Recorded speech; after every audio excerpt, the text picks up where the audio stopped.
سلامتی ہے ان آنکھوں پہ جو ہدایت پہ نظریں جمائے بیٹھی ہیں، ان کانوں پہ جو ذکر خیر کے منتظر رہتے ہیں، اور ان قدموں پہ جو ہدایت کی راہ پہ گامزن ہیں۔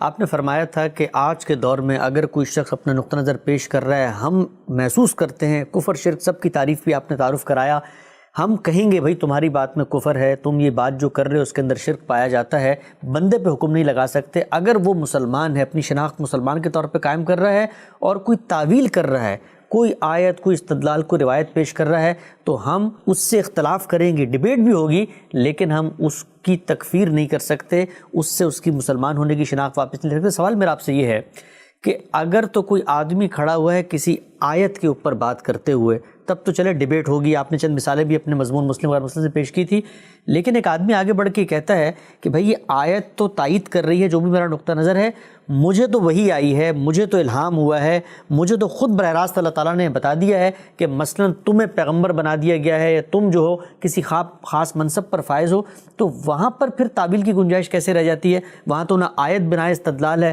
نہ روایت بنائے استدلال ہے، نہ علم و عقل کے مسلمات ہیں، وہاں تو بندے کا اپنا مشاہدہ ہے۔ بندے کا اپنا مشاہدہ ہے کس بات کا؟ یہ کہتا ہے کہ مجھے وحی ہوئی ہے، مجھ پر الہام کیا گیا ہے، مجھے پیغمبر بنا دیا گیا ہے۔ تو دیکھیے جب سے یہ معاملہ دنیا میں ہوا ہے، ظاہر ہے کہ اللہ تعالیٰ وحی بھی کرتے رہے ہیں، الہام بھی ہوتا رہا ہے، اللہ تعالیٰ پیغمبر بھی بناتے رہے ہیں۔ تو جب سے یہ معاملہ دنیا میں ہوا ہے، تین ہی صورتیں ہوتی رہی ہیں۔ ایک یہ کہ وہ اللہ کا پیغمبر ہے، اس نے پیغمبری کا دعویٰ کیا ہے تو بالکل سچا دعویٰ کیا ہے، وہ صادق بھی ہے اور مصدوق بھی ہے۔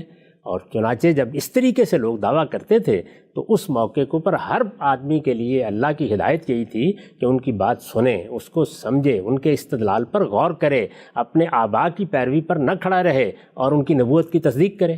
یہ معاملہ رسالت مآب صلی اللہ علیہ وسلم کے ساتھ ہمیشہ کے لیے ختم ہو گیا، ٹھیک ہو گیا۔ یعنی اب یہ بتا دیا گیا ہمیں، اور کس نے بتایا؟ خود پروردگار نے بتایا، اعلان کر دیا کہ محمد الرسول اللہ صلی اللہ علیہ وسلم خاتم النبیین ہے۔ اس کے ساتھ خود رسول اللہ صلی اللہ علیہ وسلم نے وضاحت فرما دی کہ ختم بین نبیون، مجھ پر نبوت کا سلسلہ ختم کر دیا گیا ہے۔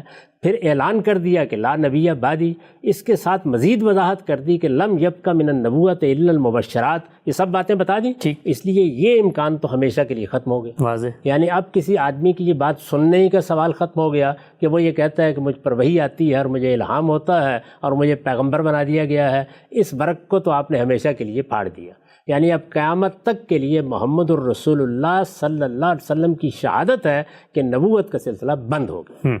اب رہ گئے دو امکانات، ایک یہ کہ وہ آدمی جھوٹ بول رہا ہے، یعنی اسے کوئی الہام نہیں ہوا، اسے کوئی چیز القاء نہیں کی گئی، اس نے در حقیقت اپنے آپ کو اس حیثیت سے پیش کرنے کی جسارت کر ڈالی ہے، وہ اللہ پر بھی جھوٹ باندھ رہا ہے، افتراء علی اللہ کا مجرم ہے۔ ایک صورت یہ ہے۔ دوسری صورت یہ ہے کہ یہ شخص کسی ذہنی اختلال کا شکار ہو گیا۔ بہت سے ایسے امراض ہیں جن میں مبتلا ہو کر لوگ اسی طرح کی باتیں کرتے ہیں۔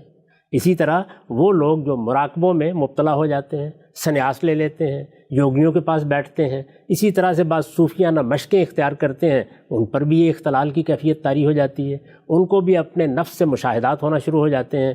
تو ذہنی اختلال کی بہت سی صورتیں جن میں ضروری نہیں ہے کہ آدمی آپ کو پاگل ہی نظر آئے، ذہنی اختلال کی بہت سی صورتیں آپ علمی مطالعہ کیجئے تو یہ بتا دیتی ہیں کہ لوگ اس طرح کی باتیں بھی کرتے ہیں۔ یہ امکانات ماضی میں بھی تھے، یہ امکانات اس وقت بھی ہیں، یہ امکانات قیامت تک رہیں گے۔ اب دو چیزیں ہوئیں، یعنی یا وہ جھوٹ بول رہا ہے اور یا کسی ذہنی اختلال میں مبتلا ہے۔ جھوٹ بولنے کا فیصلہ ہم اس زمین پر کر نہیں سکتے، اس لیے کہ ہم اسی وقت جھوٹ بولنے کا فیصلہ اس زمین پر کر سکتے ہیں جب خارج میں اس کی کوئی چیز خود اقرار کرے۔ یہ چیز وہ اصل میں اپنے باطن کے بارے میں بیان کر رہا ہے، اس کا فیصلہ قیامت میں اللہ تعالیٰ کریں گے۔ اب ایک ہی امکان باقی رہ گیا اور وہ یہ کہ یہ ذہنی اختلال میں مبتلا ہے، تو اس طرح کے شخص کی صحیح جگہ کون سی ہے؟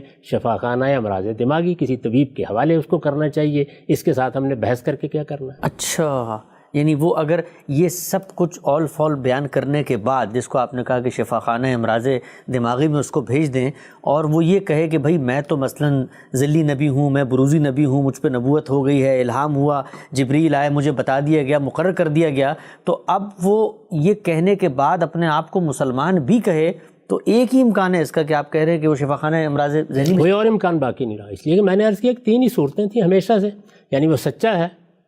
رسالت مآب صلی اللہ علیہ وسلم سے پہلے تو سچے نبی آتے تھے، صادق و مصدوق ہوتے تھے، ان کی تصدیق کرنے کے لیے ہم سب پابند تھے. اگر اس زمانے میں ہوتے تو ہماری بھی ذمہ داری تھی کہ ان کی بات سنیں، ان کے استدلال کا جائزہ لیں اور یہ فیصلہ کریں کہ وہ اللہ تعالیٰ کی طرف سے آئے ہیں. قرآن مجید میں ان پیغمبروں کا ذکر ہم پڑھتے ہیں تو ایک صورت یہ تھی. میں نے عرض کیا کہ یہ رسالت مآب صلی اللہ علیہ وسلم کی طرف سے اس اعلان کے بعد ختم ہو گئی. بھائی اب یا اس آنے والے کو مانیے یا رسول اللہ صلی اللہ علیہ وسلم کا انکار کیجیے. یعنی اللہ کے آخری پیغمبر نے صرف یہی تو نہیں کیا کہ میں پیغمبر ہوں، یہ بتا دیا کہ مجھ پر نبوت ختم ہو گئی ہے، یہ اعلان کر دیا، بلکہ نبوت کی حقیقت کے خاتمے کا اعلان بھی کر دیا. لم یبق من النبوۃ الا المبشرات، یعنی نبوت میں سے کوئی چیز باقی نہیں رہی سوائے مبشرات کے.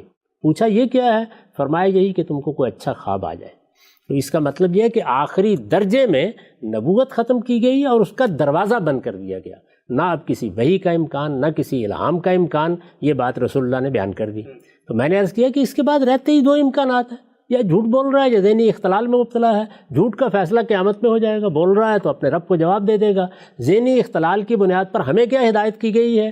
رفع القلم عن الثلاث. 3 لوگوں کے معاملے میں ہم کوئی مواخذہ نہیں کرتے، نظر انداز کریں گے ان کو. اور میں نے عرض کیا ہے کہ اگر کسی کو بہت ہمدردی ہو تو اس کو کسی طبیب کے سپرد کرتے ہیں. اچھا عام صاحب، ہم اس سے یہ کہیں کہ بھائی تمہارے سامنے تو یہ جو آپ نے تینوں امکانات بیان کیے، تینوں ہی اس کے سامنے ہم رکھ دیں کہ بھائی یہ دیکھو، پہلی چیز تو یہ ہو نہیں سکتی، دوسرا یا تم جھوٹ بول رہے ہو، یہاں پر یہ معاملہ ہے. وہ آگے سے یہ کہے کہ بھائی یہ جھوٹ تو میں بول نہیں رہا، میں تو سچ بول رہا ہوں، اور آپ مجھے پاگل کہیں جو بھی کہیں، میرے پاس تو وہی آتی ہے اور میں پوری طرح سے اس پر کھڑا ہوا ہوں. اور نہ صرف یہ بلکہ باہر نکلے، لوگوں کو دعوت دے اور یہاں تک کہہ دے کہ جو لوگ میری وحی کو نہیں مانتے وہ لوگ اصل میں مسلمان نہیں ہیں. تو پھر اس صورت میں کیا کریں؟ دنیا میں دسیوں لوگ ہیں جو اس طرح کی باتیں کرتے رہتے ہیں، دعوت دیتے رہتے ہیں. آپ آئیے میرے ساتھ، میں آپ کو بتاؤں، صوفیوں کی خانقاہوں میں، یوگیوں کے ہاں، سنیاسیوں کے ہاں، مسیحیوں کے ہاں دسیوں ایسے لوگ پیدا ہوتے رہتے ہیں. کیا کرنا ہے ان کو؟ یعنی ان کی بات کی غلطی ہم واضح کریں گے، استدلال سے بتائیں گے کہ بالکل غلط بات کر رہے ہیں. لوگوں کو چاہیں گے کہ وہ اس بات کو سنیں اور سمجھیں. تو ہمارے ہاں اگر کسی آدمی کو کسی ذہنی اختلال سے سابقہ پڑ جائے تو کیا کرتے ہیں آپ؟ اس کو یہی کرتے ہیں کہ نظر انداز کرتے ہیں. اگر آپ کے پاس وقت ہو اور وہ بھی آپ کو اجازت دے اور اس کے اہل خاندان بھی اجازت دیں تو اس کا علاج کرانے کی کوشش کرتے ہیں. اگر اس کی اجازت نہیں ہے تو وہ جو بات کہہ رہا ہے اس بات کی غلطی لوگوں پر واضح کرتے رہیں گے. یہ ہماری ذمہ داری ہے، اسی کا ہم کو حق دیا گیا.